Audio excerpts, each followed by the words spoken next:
जैसे कि मैंने आपको स्टार्टिंग में बताया, मेरे 12th के बोर्ड में मैथ्स में 51 मार्क्स थे।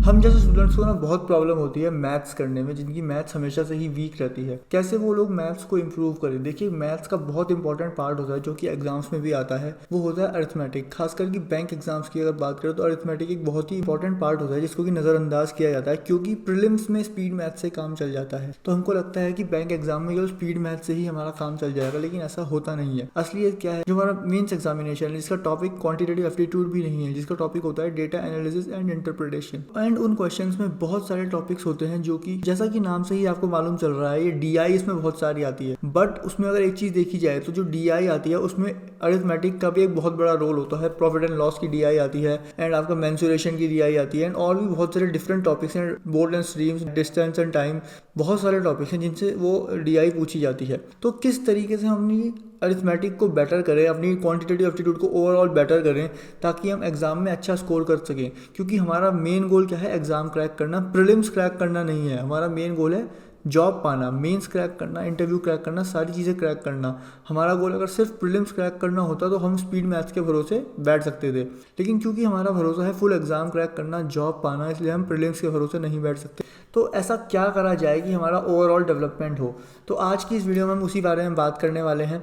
तो चलो स्टार्ट करते हैं आज का वीडियो। सबसे पहले मैं आपको एक चीज़ कहूँगा, जब भी आप प्लस माइनस कुछ भी करते हैं, कोशिश कीजिए कि उसको माइंड में करने का सॉल्व करें जितना हद तक आप कर सकते हैं। जैसे कि आपको मान लो 648 प्लस 329 ऐसा कुछ करना है। जैसे कि आपको 648 और 339 इनको प्लस करना है, तो इनको प्लस करने के लिए आप 650 और 340 को प्लस कीजिए और उसमें से 3 माइनस कर दीजिए, और ये आपका ब्रेन में ही इजीली सॉल्व हो पाएगा। तो इस तरीके से कैलकुलेशन को तोड़ तोड़ के आपको करना है, जो दिया गया है लिटरली उसी को सॉल्व करने नहीं बैठना है। अगर ऐसा करेंगे तो उसमें टाइम आपका वेस्ट होता है। तो ये चीज़ है जो आपको पहले करनी है। इन चीज़ों को अगर आप यूज़ करते हैं तो इस तरीके से आप क्या है, अपनी कैलकुलेशन को बहुत हद तक ईजी कर पाते हैं। एंड दूसरा पॉइंट जो होता है वो होता है स्पीड मैथ्स के ऊपर ध्यान देना। क्या कह रहे हो? अभी स्पीड मैथ्स के लिए बोल रहे हो केवल उसको ध्यान नहीं देना, एंड अब स्पीड मैथ्स की बात कर रहा हूँ, ध्यान से सुना, केवल उस चीज़ को ध्यान नहीं देना, लेकिन उसको भी ध्यान देना है। केवल ध्यान देने में और उसको भी ध्यान देने में बहुत फ़र्क होता है। केवल ध्यान देने में हम क्या कर रहे हैं, केवल स्पीड मैथ्स पे ही फोकस कर रहे हैं, लेकिन स्पीड मैथ्स को भी इंक्लूड करने में क्या है, स्पीड मैथ्स को भी इंक्लूड करना है बाकी चीज़ों के साथ साथ। तो बाकी चीज़ें भी होंगी एंड स्पीड मैथ्स भी होंगी। तो स्पीड मैथ्स किस तरीके से हमारे काम आ सकती है मैं आपको बता देता हूँ। स्पीड मैथ्स के दो बहुत ही important topic, simplification and number series.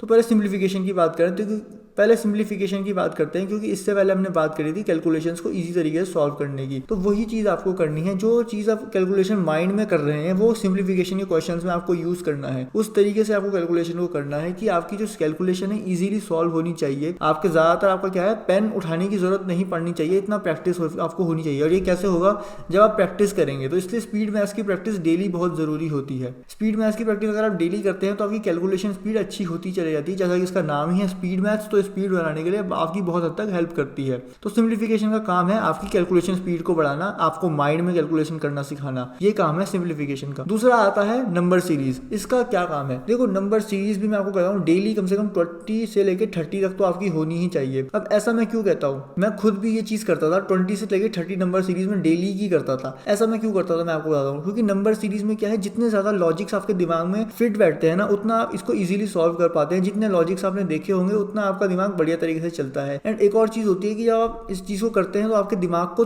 क्या बोलते हैं, शार्पनेस प्रोवाइड होती है। आपका दिमाग थोड़ा शार्प होता हुआ जाता है, एंड जिससे कि आपको और सब्जेक्ट में भी इजी पड़ता है, जैसे कि रीजनिंग वगैरह हर चीज़ में आपको इजी पड़ता है। इसलिए मैं कहता हूँ कि नंबर सीरीज भी कम से कम 20 से 30 रोज होने चाहिए। देखो, कभी भी कोई प्रिडिक्ट नहीं कर सकता कि एग्जाम में क्या आ जाएगा। तो जितने ज़्यादा पैटर्न्स की आपने प्रैक्टिस करी हुई होगी उतना आपके लिए अच्छा रहने वाला है। तो नंबर सीरीज के पैटर्न्स की जितनी हो सके उतनी ज़्यादा प्रैक्टिस करें। तीसरी चीज़, आपकी कैलकुलेशन प्रैक्टिस करने के लिए एक और चीज़ आपको बेटर करनी है, वो आपको बताता हूँ क्या करना है। देखो, सिंप्लीफिकेशन आपने कर लिया, नंबर सीरीज आपने कर लिया, अब आपको और क्या करना है, आपकी स्पीड इंक्रीज करने के लिए आपको बड़े बड़े नंबर्स लेने हैं। खुद से ही माइंड में नंबर्स बनाइए। मान लीजिए 589632 प्लस 895687, या फिर मल्टीप्लाई डिवाइड, इनको कुछ भी कीजिए, इस तरीके से इनको मल्टीप्लाई डिवाइड करने लगिए। फिर स्क्वायर कीजिए, क्यूब कीजिए, इन चीज़ों की अपने आप से ही प्रैक्टिस कीजिए। बड़े बड़े नंबर्स का स्क्वायर कीजिए, बड़े बड़े नंबर्स का क्यूब कीजिए, स्क्वायर रूट कीजिए, क्यूब रूट कीजिए। इस चीज़ से क्या होगा कि आपकी कैलकुलेशन थोड़ी और बेटर होती हुई चली जाएगी। एंड मैथ्स क्या है, एक्सरसाइज है एक तरीके से। जितनी एक्सरसाइज आप करेंगे उतनी मसल मेमोरी आपकी अच्छी होती रहेगी। आपका ब्रेन क्या है, एक मसल है, तो जितना मैथ्स करेंगे उतना मसल स्ट्रांग होगा, क्योंकि मैथ्स एक एक्सरसाइज है। तो इन चीज़ों को, इन एक्सरसाइजेस को कीजिए, डेली बेसिस पे कीजिए, कम से कम 15 मिनट कीजिए इस चीज को, ताकि क्या है आपका कैलकुलेशन स्ट्रांग होता चला जाए। ये चीजें मैं लिटरली खुद फॉलो करता था, मेरे को बहुत इंप्रूवमेंट मिला था अपनी मैथ्स में। जैसे कि मैंने आपको स्टार्टिंग में बताया, मेरे 12th के बोर्ड में मैथ्स में 51 मार्क्स थे, तो कहीं से भी मैं मैथ्स में एक अच्छा स्टूडेंट नहीं था, लेकिन फिर भी मैंने इस एग्जाम को क्रैक किया। नाउ हम आएंगे अर्थमेटिक के ऊपर, लेकिन अर्थमेटिक पे जाने से पहले मैं आपको बता दूं, एग्जाम अगर आपको क्रैक करना है तो आपके पास होना जरूरी है एक बहुत ही बढ़िया मॉक टेस्ट। और अगर मॉक टेस्ट की हम बात करें तो मैं आपको इस समय इंट्रोड्यूस करवाना चाहूंगा इस वीडियो के पार्टनर से, जो कि है ऑलिव बोर्ड। ऑलिव बोर्ड ने एक बुक निकाली है। सबसे पहले मैं आपको दिखा देता हूँ कि बुक के अंदर आपको क्या क्या मिलने वाला है। जैसे कि आप देखते हैं 15 test to crack SBI PO prelims, यहाँ पे इसका इंडेक्स है, एंड साथ ही साथ आपको लास्ट मिनट टिप्स भी दी गई हैं तीनों सब्जेक्ट के लिए, इंग्लिश, क्वांट एंड रीजनिंग के लिए। प्रैक्टिस सेट दिए हैं, PO लेवल के प्रैक्टिस सेट हैं, क्योंकि ऑब्वियसली ये SBI PO के लिए बुक है, तो ये PO लेवल के प्रैक्टिस सेट आपके होने वाले हैं। यहाँ पे से आपके प्रैक्टिस सेट के बाद ही आपकी डिटेल सोल्यूशन दे रखे हैं, जहाँ पे आप देख सकते हैं कि सोल्यूशन आपको कैसे कैसे होने वाले हैं समझने के लिए। नाउ अगर हम नेक्स्ट चीज़ को फोकस करें, जो मेन चीज़ मेरे को इस बुक का लगा वो था कि last minute tips and tricks. ये हर किसी इंसान की अलग अलग होती है, तो एक बार अगर आप इसकी पढ़ लें तो काफ़ी सही रहने वाला है। मैं आपको इसकी एक झलक दिखा देता हूँ, पेज नंबर 97। ओके, तो यहाँ पे जैसे इंग्लिश के लिए दे रखा है last minute tips and tricks के लिए, थोड़ा बहुत ग्रामर जो आपको लगता है थोड़ा बहुत यूजफुल ग्रामर हो सकती है, वो यूजफुल ग्रामर यहाँ पे दी गई है। तो हाँ, अगर आप इसको रीड करें एग्जाम से लगभग एक हफ्ता पहले, तो मेरे को लगता है काफी हेल्प आपको मिलने वाली है। हर चैप्टर के लिए कुछ ना कुछ टिप्स एंड ट्रिक्स यहाँ पे दी गई है, तीनों ही सब्जेक्ट के लिए। Now back to the video. अब हम बात करने वाले हैं अर्थमेटिक के बारे में। अर्थमेटिक की आपको किस तरीके से प्रिपरेशन करनी है जिससे कि आप एग्जाम में बहुत बढ़िया परफॉर्म कर पाए।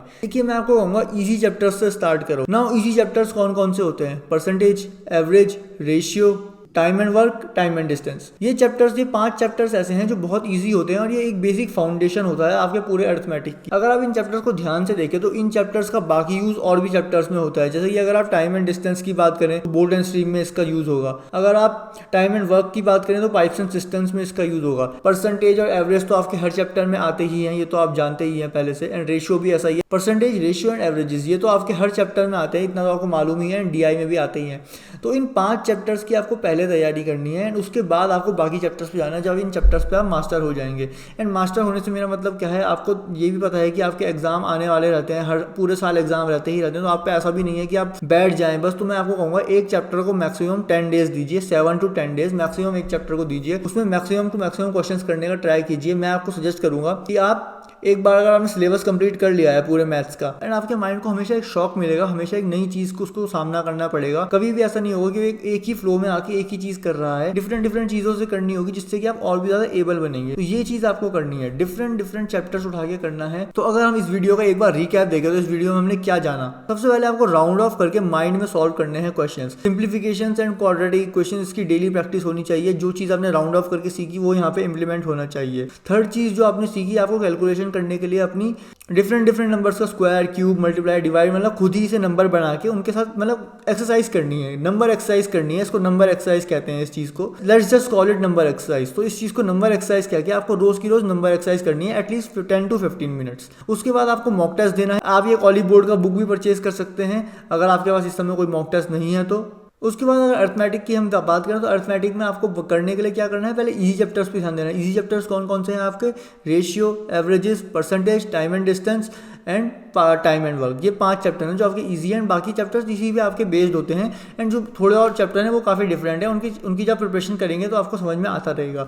तो ये चीज़ करना है जो आपको फॉलो करना है अपनी मैथ्स को इम्प्रूव करने के लिए, ताकि आप मैथ्स में चाहे कितने ही वीक हों, आपकी मैथ्स ज़रूर इंप्रूव होगी। मैं आपको चैलेंज देता हूँ 21 दिन का। 21 दिन तक इन चीज़ों को इंप्लीमेंट करो, एंड उसके बाद मुझे बताना कि आपकी पढ़ाई में क्या इंप्रूवमेंट आया है कि नहीं आया। अगर इंप्रूवमेंट आता है तो बाकी लोगों को भी बताइएगा, एंड अगर इंप्रूवमेंट नहीं आता तो भी बताइएगा। फिर हम देख सकते हैं कि आपके लिए पर्टिकुलरली किस चीज़ के लिए और इंप्रूवमेंट करने की ज़रूरत है, आपके वीक एरियाज़ क्या हैं। क्योंकि जब आप 21 दिन इस चीज़ पर काम करेंगे तो आपको मालूम चलेगा कि आपके वीक एरियाज़ कौन कौन से हैं।